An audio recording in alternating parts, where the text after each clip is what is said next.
I wish I could have seen the other presentations today. I'm coming straight from Boy Scout camp with my son, where I spent the week up there.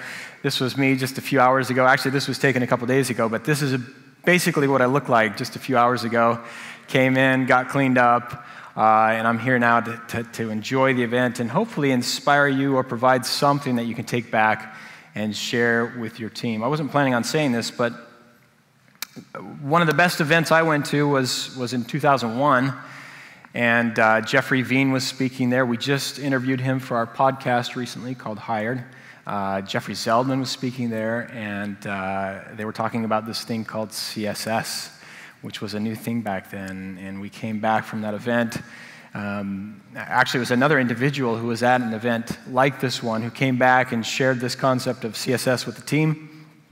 And soon enough, we were coding sites with CSS. We didn't tell management we were going to do it. We didn't tell our clients we were going to do it. We just did it, right? I think we're in that same shift now where we're shifting to responsive design and things like that. In many cases, we don't tell upper management we're doing this, or that's the ideal at least, or we don't tell clients. We just do it. That's the new way of building websites. And so I hope you take back what you've learned today and don't just keep it with yourself, but share it. If you work with a team, share it with your team and try to evangelize it, because who knows what that will lead to, right? I mean, here I am standing on stage, having written a couple books and spoken at many presentations, and I can trace pretty much all of that back to that one time where a coworker came back from an event like this and shared with us what he had learned, and look how far it's gone. Dan and I were talking about what this session should be about. And he specifically asked that it not be about code, and that it be more about what it's been like for me to start and run a business, overseeing design across multiple devices, and a few other topics. And so we're going to touch on quite a few things today. I've got some slides I want to show you, and then I'll do some Q&A kind of with myself. I'll explain that in a minute, and then hopefully open it up to you guys as well. So a brief history about me. I was born at a young age.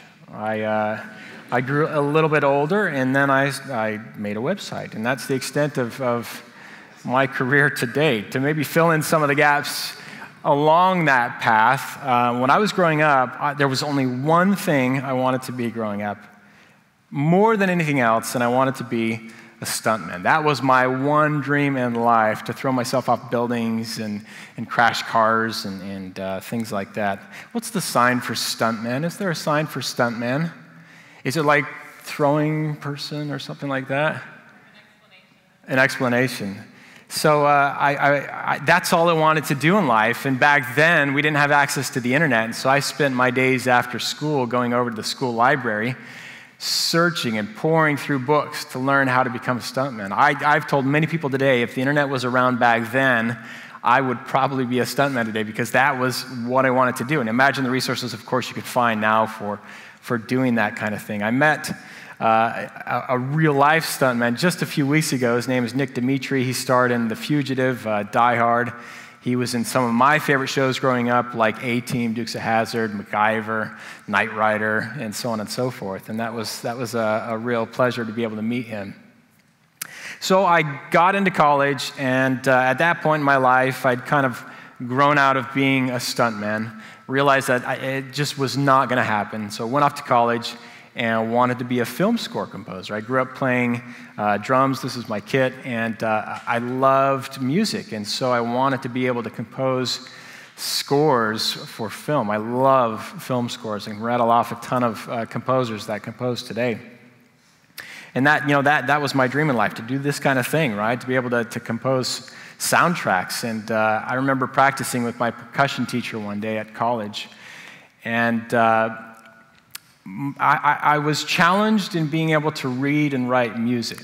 So I'd grown up playing percussion, and in percussion you read notational music and not rhythmic music, unless you're doing marimba or things like that. And so I didn't spend a lot of time really learning the finer details of how to read and write music. And that is a bit problematic if you want to go on to compose for an entire orchestra. And I was in this percussion lesson, and my teacher stopped me. I'll put it up there, what he said. He stopped me and he said this. He said, Cameron, I don't know if this music thing is going to work out for you. And he was that direct and that frank. I was I was about a year and a half into this, attempting to get this degree in music, and he's like, I think you might want to think about something else. I think, in fact, he said those exact words. You might want to think about something else. And I was like a ton of bricks falling on me at that point. I didn't know what to do. Took some time to contemplate what he had said, and long story short, I was really grateful that he was that frank and that candid with me, because it caused me to shift where I was going, and eventually it led to where I am today. Now, I didn't actually go into anything related to computers or even design. I had never taken a design class before I started designing my first website. I kind of fell into that and ended up graduating with a degree in business management with an emphasis in marketing. And during that time, kind of fell into web design. And around the same time I was wrapping up my degree, I had kids. You saw my oldest son there. I've got 3 sons behind him as well, 3 more scouts coming up. He's a bit of a joker sometimes, and so he left this note when I was leaving to speak at a conference a couple years ago. It's got a Snickers bar in there and a dollar bill and a special treat for Dad. And then down in the lower right it says, P.S. you have a bald spot. So that's pretty typical of my son. So I was wrapping up school, had a couple kids, and I started working in the computer lab there at campus. I had not taken design classes or computer classes, but I knew at least the basics of what most students were using, right? I mean, back then it was Word and Excel and basic things like that. And it looked just like this one, of course. And we had a lot of downtime while we were helping students. Sometimes we were retrieving floppy disks from CD drives and that kind of thing. But in between the downtime, there was a lot of downtime, we didn't have a whole lot to do. So we would spend that time either working on homework or things like that. I decided to fill that time picking up a copy of this glorious software and started learning how it worked, and figured I'm really intrigued by this web thing. I want to know how to build websites. And this was the extent of the tools we had back then. We had WebMonkey and things like that as well. And so I said, I'm going to teach myself how to design websites. And with that amazing tool and my background with no design skills, I put together my first website that looked like this. It's got all the bells and whistles, right? It's got the swoosh logo. It's got the feathering of the image. The requisite papyrus font. I mean, you got to put that in there, right? It's got that lovely sidebar navigation. It was only like 600 pixels wide, I think, at that time. Certainly not responsive. But that was it. And it's embarrassing to admit, but front page and that computer lab eventually led to me being the founder of a successful small company, which I'm going to talk about today. I'll focus most of my remarks about this, but also about some of the mistakes I've made and some of the things I've learned along the way. So I run a small business called Authentic Jobs. It's a job board for people like us. It was started back when I was blogging a lot more than I do now. It was started, I had companies coming to me saying, hey, Cameron, we know you're pretty well respected as a design blogger. We're curious, first of all, if you'd be interested in this design position, and then if not, if you know some people who might be. And most times I was not interested, and I'd tell that company or individual, I'll tell you what, I'll put something in the sidebar on my site saying so-and-so is looking for a senior designer. Here's an email address, get in touch if you're interested. And this picked up over time, and I eventually dedicated a portion of my site to just that very thing, kind of job openings, right? Opportunities to work in our industry. And that led to something happening that really opened my eyes, and that was a person by the name of Jim Newberry, who was the head of web development at an agency in London, hired somebody through one of those I don't even know if you can call them listings, but those mentions on my site, Andy Beeching, who was also in the UK, through that site, through my website. And I'm like, oh my heavens, this is crazy that people are actually finding employment because of this opportunity. And so I think that's the first time I really recognized an opportunity to facilitate those connections. job boards had been around at that point, right? You had Monster.com and lots of other things. There wasn't really anything specific to our industry at that point, at least nothing targeted to web professionals. And so I spent, I think it was a couple $1,000s to have someone build out a very basic back-end that would allow employers, because it was taking a lot of my time, I was kind of punching these entries into movable type, and they'd go up on the side, and it was kind of a manual thing for me to do, and I didn't have a whole lot of time to do it. I figured I'd automate it and allow companies to do that themselves. And this is what the first version looked like back in 2006. Called it Authentic Jobs. It kind of played off the name of my website, Authentic Boredom, and then it's gone through a few iterations since that time. And this is roughly what it looks like today. Well, there's 5 of us that now make up Authentic Jobs. Myself here in Florida. Adam Spooner is in North Carolina. Miles Grant is out in California. He does some part-time work on the side. He's been with me almost since it began. And then I've got 2 guys in Portugal, Andre and Rui, who do our iPhone app. Now, they actually came to me. This was really cool how this worked out. We were in the midst of trying to figure out how to come up with an app of some sort, and out of the blue, these 2 guys come to us and say, hey, we'd love to provide the official Authentic Jobs app. We're not asking you to pay us. But we just have a passion for iOS design and would love to produce an app for Authentic Jobs because they were using the site as well. And we said, absolutely, we'd love to see what you can produce. And what they showed to us that very first time was very impressive. The work they do is very impressive. And we've now created a more formal relationship with them. We've got a significant update of our app coming out probably in the next 2 weeks. You can find the ones in the store now, but we've got a very revamped version coming out, like I said, in about 2 weeks. My day-to-day looks something like this. I'm doing everything from strategy to all of the design still for the site, to copywriting, project management, advertising, customer support. We split customer support responsibilities amongst the 3 of us in the States.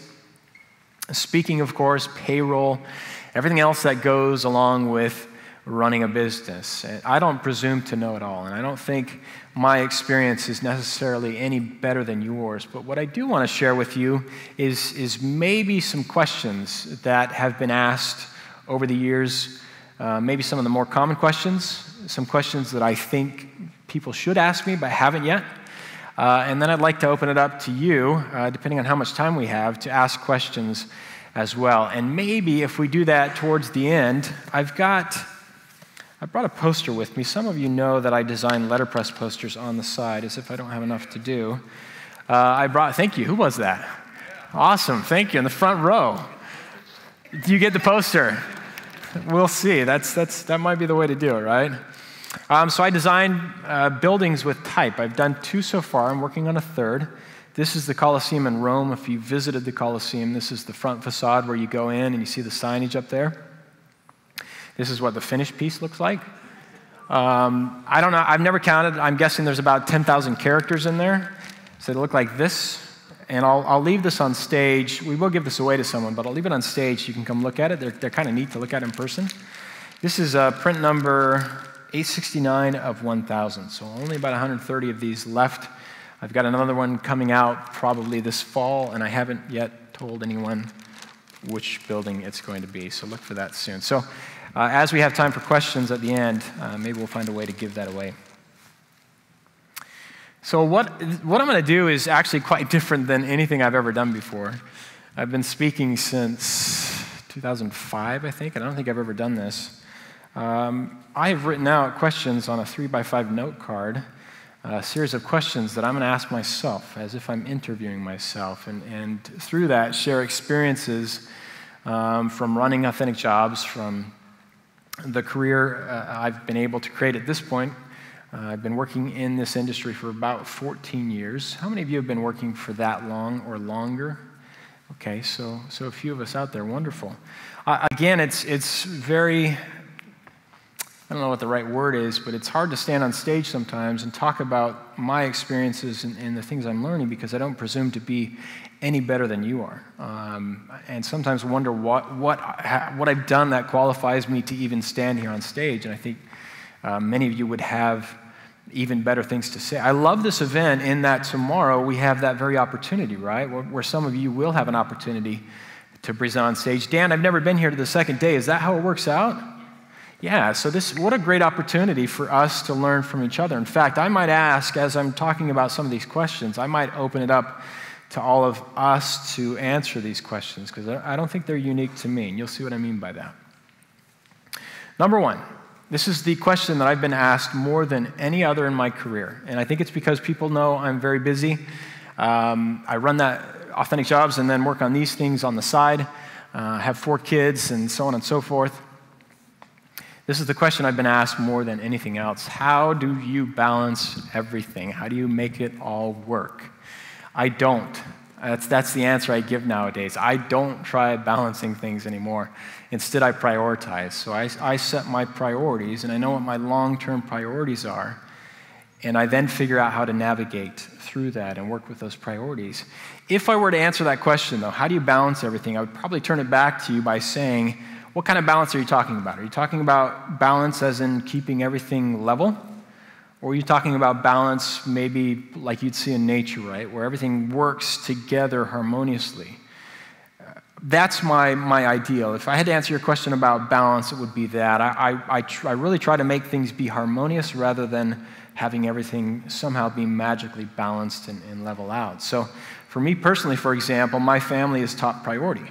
And after that, work, my beliefs, giving back to the community, which I'll talk about towards the end, and so on and so forth. And if I understand what those priorities are and what maybe an approximate ordering of those priorities are, then I can figure out how to achieve some semblance of balance. And that also helps me understand that not everything has to be top priority at all times, right? So my family is top priority, but not all the time. I might go to an event like this one and be gone from them for 3, 5, 7 days, whatever it might be, and work has to take top priority, or something else has to take top priority. And so for me, understanding what those longer-term priorities are helps me to at least achieve something that looks a little bit like short-term balancing. Number 2, this is probably the second most asked question over the past 14 years. And that is, and I think it's when we see people on stage or when we see authors and things like that, we sometimes maybe ask that question, how can I do that same thing? And so the question that I've been asked a lot is, how can I make a name for myself? Or maybe by extension for my team or for my product, for my brand, and things like that. The one answer I've given more often than anything else to that question, how can I make a name for myself, is to write, and write passionately about something that you feel you're qualified to write about. And even if you aren't, write about it consistently. There's something magical that happens when we take what's in our head and put it on paper. I think really it helps us be better designers, developers, better creative thinkers when we have to synthesize what's in our head and put it into something coherent that other people can digest and learn from it. And so that alone helps us, I think, be better practitioners of our trade. But beyond that, when we write about something and we do it consistently and we do it passionately, people start to know you as the person, the expert about X, Y, or Z. And sometimes, just sometimes you get lucky and write something that's so notable that that's kind of what you're known for a very long time. Paul Nixon, a good friend of mine, wrote way back when, Malcolm Gladwell wrote a book called, I think it's The Tipping Point. Does that sound familiar? Is that the right title? And he ended up writing this, or actually designing this very elaborate flowchart thing of Apple's products. And he was taking that idea of the tipping point and mapping out all of their products up to that point and arguing that they were about to hit critical mass with the Mac operating system or things like that. I don't remember the extent of what was in there, but I do remember that it was based on that idea. That thing took off like wildfire in the community and was spread all over the place. It wasn't long until a manager at Apple got in touch with Paul, invited him to come interview, and he ended up landing a job at Apple, and he's still there today as far as I know. If you look at some of the releases from oh gosh, which, maybe it was Lion, maybe it was the last Lion release or something like that, and you look at some of the screens of the email client, you'll see Paul Nixon's name as one of the recipients in those emails. They embed a lot of the Apple employee names, the designers in those screens, as you would imagine, for doing that. I guess my claim to fame way back when was something called That Wicked Warn Look. Any of you remember that? Oh, we got a couple of hands right here. Yeah, it was way back when. It was like 2005 or 2004, actually, I think it was 2004. I was a big fan of this whole grunge look back then and decided to write a series of articles about how to accomplish that effect using Photoshop. And that gained me quite a bit of notoriety. And again, that's the reason why when people ask me that question, I turn it back to them and say, go write. And write about something that you can do so, or write about passionately, but do it consistently and don't stop. Some people will blog or tweet or whatever it might be for a couple months and then give up. You've got to stick to it, and that's the advice that I'll typically give people who ask that question. Number 3, how do you manage user experience across multiple devices? I think we're all facing that, right? I think the easy answer is responsive design, right? But when we sit back or I guess sit down and really analyze the problem we're trying to solve, it's not quite that easy. I gave a talk. I'd encourage you to go look at this talk, not because I think it's fantastic, but because I think it will give you greater depth than I can give in the 35 minutes I have left. If you go just search for my name and then attach cross-screen, okay, I gotta remember the title, but cross-screen experience, I think is the title of it. Just search for Cameron Moll cross-screen experience. You're gonna find a slide deck where I talk about this thing, and I'll be writing for A List Apart in just a few months on this same topic.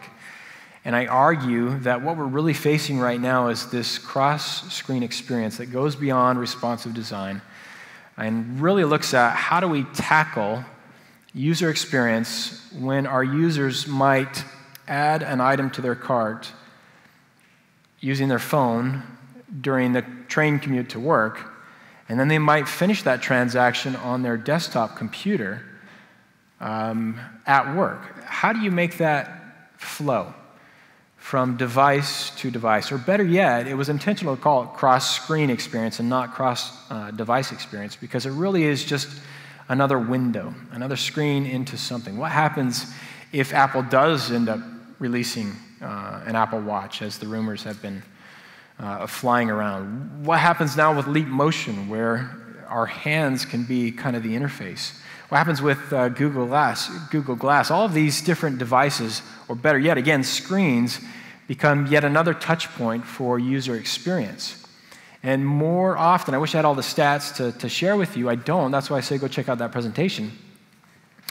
Many users are expecting the same experience as they go from screen to screen. And in some cases, responsive design actually works against that, because they pull up their mobile phone and see that it looks very different. Now, for us, that's shocking. We're like, well, of course it looks different. We want it to look different. We want it to be reformatted. But for the less experienced users, maybe like our parents or grandparents and things like that, they might go from seeing xyz.com on their desktop site, pull it up on, this happened to, Bruce Lawson wrote about this very thing, where his father got a brand new Android phone for Christmas. He pulls up one of his favorite websites, and it's responsively formatted, and he's like, this is not the website I'm looking for, because to him it looked visually different. We're facing some challenges right now with that experience, where people are flowing from screen to screen to screen. How well does our experience adapt and respond to that? Not just responsive respond, but how do we adapt to people starting a transaction or starting a blog post and then finishing that somewhere else? Does our experience respond to that? So for me, we have an iPhone app, we have the website, which is responsive, but we're really trying to take the focus, or I guess focus on that from the start with any new features, any new products, focusing on the cross-screen experience. I think mobile first is a great approach. I think we need to go beyond that, though, and really be thinking about cross-screen. What will happen if someone filters on our website, for example, filters a job and wants to continue that on another device, does that filter, are the settings retained, and so on and so forth. I think there are a lot of opportunities to make that happen, and there's some great websites that are doing that. And if you look in that presentation, you'll see a lot of good examples of sites that are doing that well. Number 4 is Photoshop dead. Has that been discussed already today? Did we touch on that today? I don't know. Is sketching dead? Is paper dead? Is your preferred method for visualizing ideas dead? Maybe that's the question we need to be asking, right? I am still very much a Photoshop user. I also try to embrace new tools and new methods. I've grown a bit frustrated, though, with the chatter that's been in our community about Photoshop and how it's just a foregone, it's a dead tool, we can't use it anymore, it's so ineffective for doing what we do. Then maybe you're using it the wrong way, right? I mean, that's what people are trying to argue. But, let me show you an example of this. See if I can find the slide. I think I've got them in here. So I had this idea. It was about 2 months ago. On our job listings, you can see the details about the location and if it's a remote opportunity, what the requirements are. And then we have this section which is optional for employers who post listings. It's just called job perks. So if you have awesome things like a free 27-inch iMac or whatever it might be, ping pong table, you use this little box. You've got about 50 words to talk about the perks of working at this company. And this idea came to mind. I was just, I don't remember what I was doing, but figured why not extract all of those job perks and put them as their separate sites so people could look at exclusively job perks, and then from that, maybe find interesting companies. And right as I started to do that, I'm like, I'm going to do this right now. I stopped what I was doing, and I said, I'm going to sketch out this idea right now, and posted this tweet. I said, I've just opened a blank Photoshop canvas without any prior coding, sketching, or thoughtful planning, awaiting mob. And Eric Meyer, good friend of mine, tweeted this back to me. It says, slowly back away from the keyboard, nobody gets hurt, and that kind of thing. And I timed myself. It took me 22 minutes from the time I posted that tweet to rapidly sketching out in Photoshop this comp of this idea. And then within 2 days, we don't always work this fast, but within 2 days, we had built out this site and pushed it live, and this is what it looks like today, and you can go check that out. So is Photoshop dead? Well, I don't think that's the right question. I think we should be asking what's alive, and in my mind, it's that ability to adapt, to embrace, but selectively embrace new thinking. I think it's just as it's wrong to maybe discard and leave a tool that works well for us just because there's pressure in the community to do so. It's also ineffective to not at least understand what's happening out there and carefully look at new tools and approaches that come out and say, is this something that could benefit me and benefit my team? Next question, flat versus skew. Moving on. I'm not even going to touch that one, in fact. How about iOS 7? My 2 cents about iOS 7. Maybe do-over? Something like that? No, I'm just kidding. I'm totally kidding. Wait, before you clap, I'm totally kidding on this. I actually think they've done a great job trying to re-envision what the future of the iOS environment experience might be. And I think we're not allowing Apple to make mistakes, and I think that's okay that we've given them a ton of criticism for that hideous game sitter icon and lots of other things. I think they need that feedback from us. But I think it's great that they are trying to move quicker. I heard, correct me if I'm wrong, but I heard that iOS 7 was designed from the time that it started under Johnny Ive's direction to the time that we saw it was about 7 months. Is that right? I see some nodding of heads. That should be applauded. Can any of us do such a substantial overhaul in 7 months? We're working on a project right now for Authentic Jobs, which is a sister project that we've been working on for 3 years, and still has yet to launch. I'm embarrassed by that. I'm ashamed of that. But I look at Apple and I say, holy cow, they did that in 7 months. I think it's great that they're willing to act that fast. I think they have to. I think it's great to take years to figure out hardware and all of the intricacies that go into that. And they need thoughtful planning for software as well. But I think it's also okay to move so quickly that you make a few mistakes along the way. Because I think they're at that point where they're kind of getting hammered a bit by Android and other things, aren't they? I think there have been a lot of significant developments that have come out, and in my mind, and I know in the minds of others, they've fallen behind a little bit. I think it's okay to make mistakes as long as they're learning from that and hopefully sticking to what we love Apple for, right? Just the refinement, the beauty of details. And I've got a quote in here. This is why we love Apple, right? Because the details are not details, they make the product. This is Charles Eames saying this many years ago. And I love that because you look at everything they put out, and that's exactly what it is. It's all about the details. And I hope that never goes away, but I also hope that we allow them at least a little slack to make some mistakes, the same mistakes that we're making, if it means they're going to move a little bit faster and maybe produce things that they've never produced before as far as software is concerned. How did your background prepare you for what you're doing today? I remember being at college, and I saw this quote as I was going up one of the stairwells between classes, and it said, what did it say? Great opportunities come to those who make the most of the small ones. And that's kind of been my life up to this point, just taking advantage of those small opportunities that come and hoping that they lead to bigger things. I continually push myself to try things I've never done before. Those posters that I put up there earlier is something that I'd never done. I'd never had experience with letterpress or with type design like that and so on and so forth. I've always been working with my hands since I was a little kid. I've been doing woodworking, playing drums and things like that.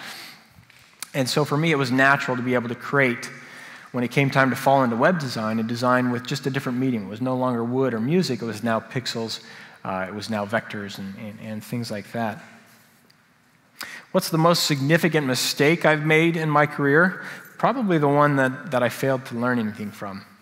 I've been fortunate enough to force myself to analyze why things have gone wrong. I remember giving this workshop for user interface engineering many years ago and thought I totally bombed it, and the feedback came in at the end of the day, and it turns out I had indeed bombed it. I remember spending that night in the hotel room writing up 2 full pages of notes by hand about things that I thought I'd done well but also had done wrong in that session, and things I'd make sure I never did again. And so for me at least, it's been making the most of those mistakes and finding opportunities to criticize myself and say, what did I do wrong? Or what could I do better? What could I have done better if I were given a shot to do it again? That leads to my next question. What would you do differently if you were to start all over? I've been thinking about this question all week. I've had these note cards in my pocket as we've been going around camp. What would I do differently? And I had this elaborate answer prepared for that, and I've answered that question before, and I finally settled on this answer because I'm at that point where I'm being okay with who I am and the mistakes that I've made. And my answer to that question is I wouldn't change anything. I'm appreciative of all the mistakes I've made, the experiences I've had. I think sometimes we get too caught up in saying, I wish I would have done this or that, and that would have led to me being X, Y, or Z. I'm okay with what I've done up to this point. I hope you are too. I hope you're okay with looking back at your career and saying, you know what, maybe I'm not working for this company that I thought I'd be working for, but you know what, I'm happy with who I am and what I've done. I had the opportunity to interview with Apple in 2006 to be the design director for Apple's online store. And long story short, I ended up turning down the opportunity after a couple months of interviewing with them and weighing all the pros and cons of this opportunity. And I look back at that and think, it's 2013 now. Would I go back and do that again? Would I go back and say yes? I wouldn't. I'm so grateful for the path my life has taken since then, and I think I've had even greater opportunities none that might to the community be as significant as Apple, working for Apple. But in my mind, I've had a career that has been absolutely filled with wonderful experiences. I wouldn't go back and do it again. Differently, that is. I'd go back and, if I could, and revisit my past, but I don't think I'd change anything. What's the coolest job I've seen posted to Authentic Jobs? Mercedes posted a job not too long ago for an automotive UI designer to design the in-dash displays for their cars. Wouldn't that be the coolest thing ever? That would be so awesome to say, I designed that speedometer, right? It's a digital display or something like that. What was that?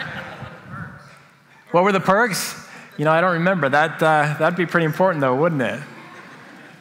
Yeah, that would be a really cool opportunity, though, something that I've never done before. I'd love to do something like that. A related question to that, what is the most significant job I think I've ever seen posted to Authentic Jobs?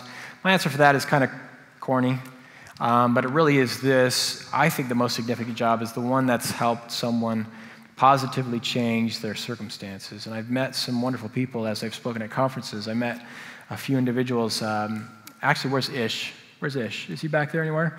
Way in the back. I met at Ish's conference last year, at Circle's conference. I met Taylor and Eric, both whom had found jobs through Authentic Jobs. I met another individual at Breaking Development just a couple months ago named Derek, who had found a job as well. And to see people change their circumstances, whether that be just enjoyment of working, pay, being able to live where you want or work out of the home or whatever it might be, that really does bring to me, as the founder of a company like that, an indescribable joy that couldn't come from anything else. I'm going to skip a couple questions here. I want to make sure we leave enough time to do the poster giveaway. What advice would you give to people wanting to break into our field? 3 things. Number 1, imitate. Copy. If you're just starting out, or if you have the opportunity to mentor someone who's starting out, teach them to imitate. I wrote an article a long time ago, another thing that gained me a bit of notoriety, called Good Artists Copy, Great Artists Steal. It came from that Picasso quote I'm sure all of you have heard. But I think there is an enormous amount of value in imitating masters and learning from others by trying to pick apart what they've done.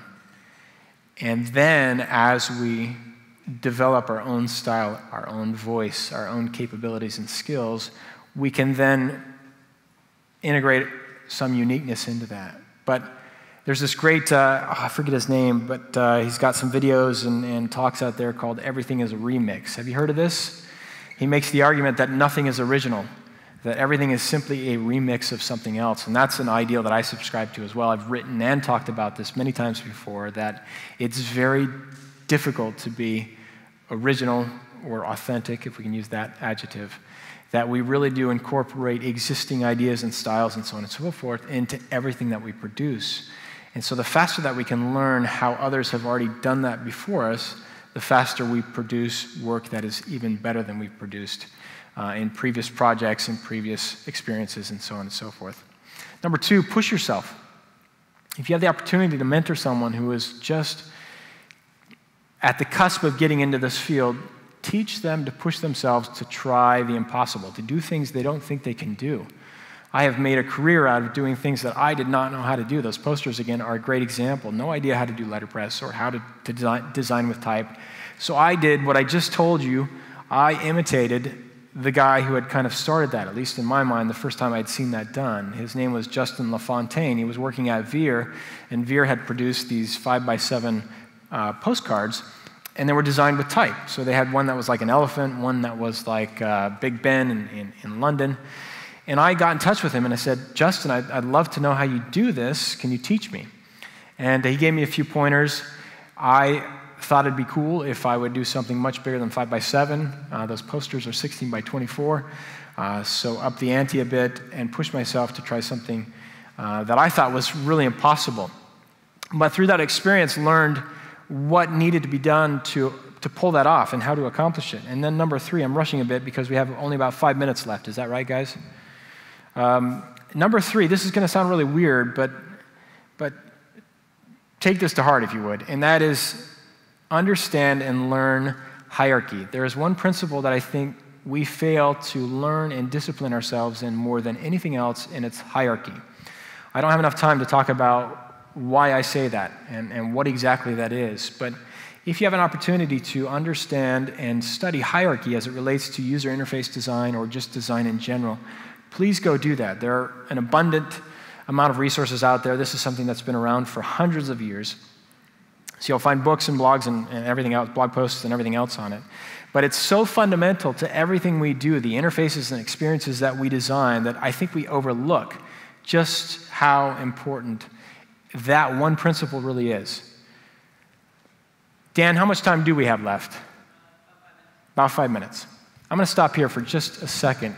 Are there any questions that you'd like to ask? Yeah, go ahead.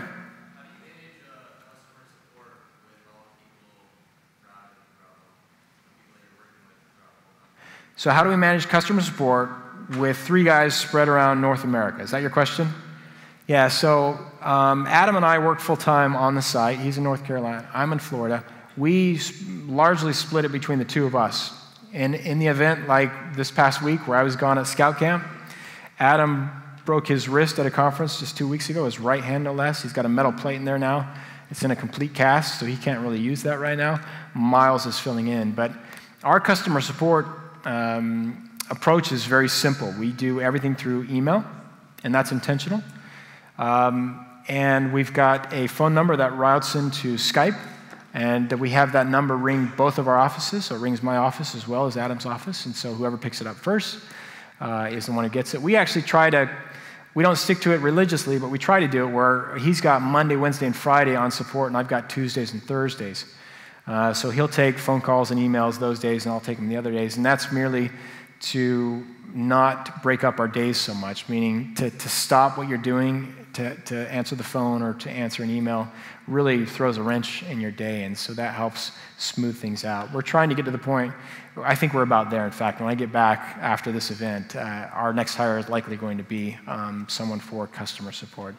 But the reason we route all of it through email, I absolutely hate it when I contact a company and you get this automated ticket response garbage back, and it sounds like you're talking with a robot. We want it to feel very human, feel very authentic, and so you got a phone number, pick up the phone, call us, send us an email, and you get a real email back from us, not something that goes into a bucket that's all automated and it's got a ticketing system with it. Our volume is not yet where we have to have something like that, so we're able to do that. Great question. What other questions do you have?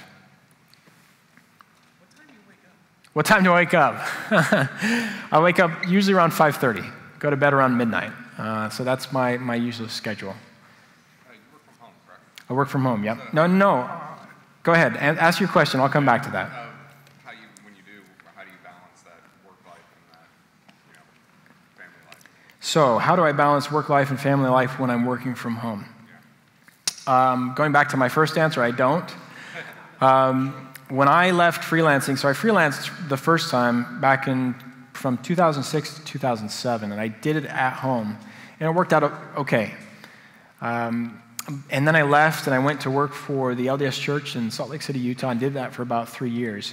When I left freelancing to go take that job, I wrote a blog post almost to myself saying 10 things I've learned over the past 2 years of freelancing.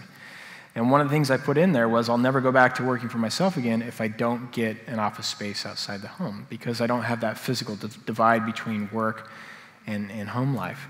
Well, when I went back in 2009 to working for myself again, running authentic jobs, I was working in the home, like I said I'd never do again, and did that for about 2.5 years and made it work okay. About 6 months ago, I finally rented a space downtown. It's just me. It's a nice studio. It's a one office, completely separate from any other buildings. I didn't bring a photo of it. It's a lovely office space. It's like 16 by 18 feet. And it's got a bathroom in it, a little kitchenette. It's just great. But I don't know that I enjoy it as much as I thought I would. I'm astounded at how quiet it is throughout my day.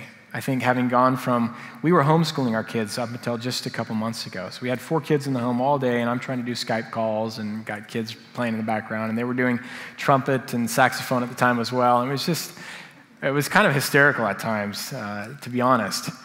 So I finally got an office space, and I move in there. Within the first 2 months, I'm like, this is really quiet and boring.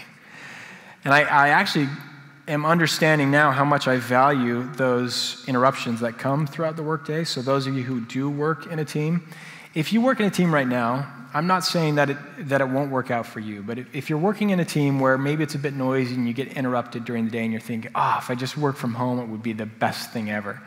I don't know if that would be the case. You might find you get bored throughout the day. Sure, Twitter and Skype and all of those things can help you interact with other people as if they're there in the office, but it's not the same. It's not the same as having noise in the room next to you. What I loved most about being at home, working at home, is I would take a break at 2 in the afternoon sometimes and go play soccer out back with my sons or go swim in the pool or whatever it might be. That was really nice. But again, I'm finding that I appreciate and enjoy those interruptions.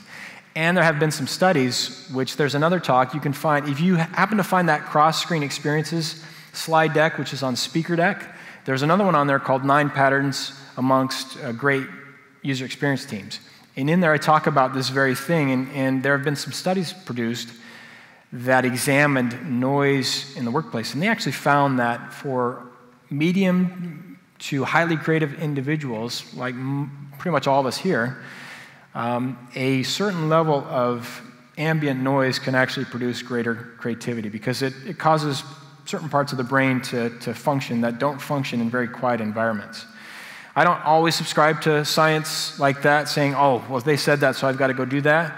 But I've seen it in my office. Sometimes it's so quiet I can't concentrate, if that makes sense. Other questions?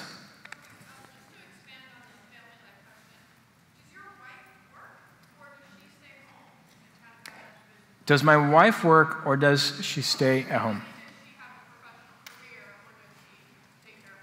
Does she have a professional career, or does she? Okay. Glad you clarified that, because I've answered this question the wrong way sometimes by saying, no, she doesn't work. And then realized that she was, up until recently, both a school teacher, full-time school teacher, and a full-time mom.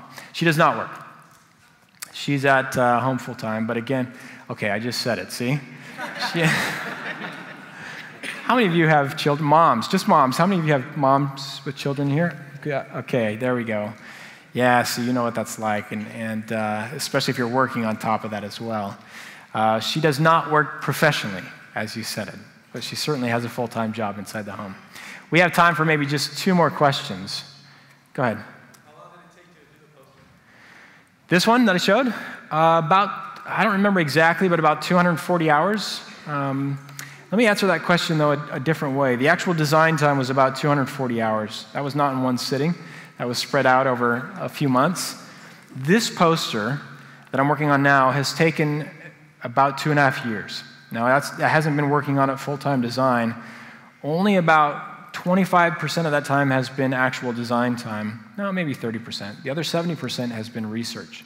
So I've been out to this building several times to observe it in person, to really make sure I understand everything that goes into the stone and everything else in this building.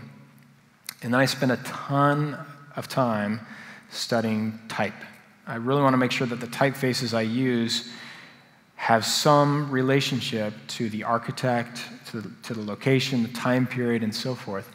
I had the opportunity to chat with Jonathan Heffler, who is the co-founder, basically, of Heffler and Frere Jones. You use all of their typefaces, I'm sure, like Gotham and many other typefaces. That might give you an indication of where the building might roughly be located, if I'm chatting with Jonathan Heffler and where he's located. But it's things like that where I spent a ton of time really understanding the history. I read a book that's about 750 pages long on this building and its entire history, considered to be the most authoritative piece written on this building. And I don't read a lot. Whenever I get asked in interviews the question, what are you reading now? I say, well, nothing, because I don't like to read. I wish I did, but I didn't grow up reading, and I still don't enjoy reading. It took me like 3 months to get through that book. My sons go through a Harry Potter book in like a week and a half, and I'm like, oh, man, they didn't get that from me. One more question, and let's wrap it up.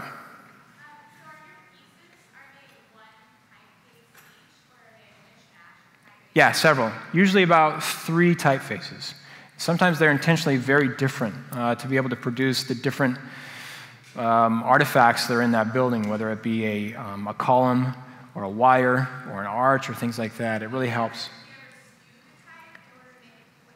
I don't. There are very rare instances where I do that. I'm doing that in this third one in a very small segment because as I stood back, and this is the hardest part about working on these, I have to print them out, stick them on the wall, and then stand back to make sure it looks like the building when you're looking at it, framed. There was one piece that just didn't look right no matter how I did it with the actual natural type. I had to skew it a little bit to make it look like the actual building. But no, I try to stay true to the type. I do some copy and pasting as well, but not a whole lot. Some of them are all manually sized. In fact, as you look at this Coliseum, when I put it up here, you'll see a ton of S's across the front. Every one of those S's was sized and rotated and placed individually because I just couldn't copy and paste to make that happen. Okay, so let's wrap up here. I need to give away the poster. I'm going to give you one, not the one that I have here today, but get in touch with me. I'm going to give you a poster. I'll ship it to you if you don't have one yet. I do want to give a poster to someone who asked a question. Okay, what do we have? We had the mom working question. We had the working from home question about skewing typeface. What other questions do we have? Raise your hand if you asked a question. Remind me what was your question? Oh, the customer support? Yep. What else? Time do I wake up? Yeah. Who else asked a question? Yeah, how long it took me to do it. Which one should we award it to? Time to wake up. Wait, what were we saying back there? The mom. Yeah. Thumbs up. Let's do that. Will you come up afterwards and get this? That's all I've got. Thank you.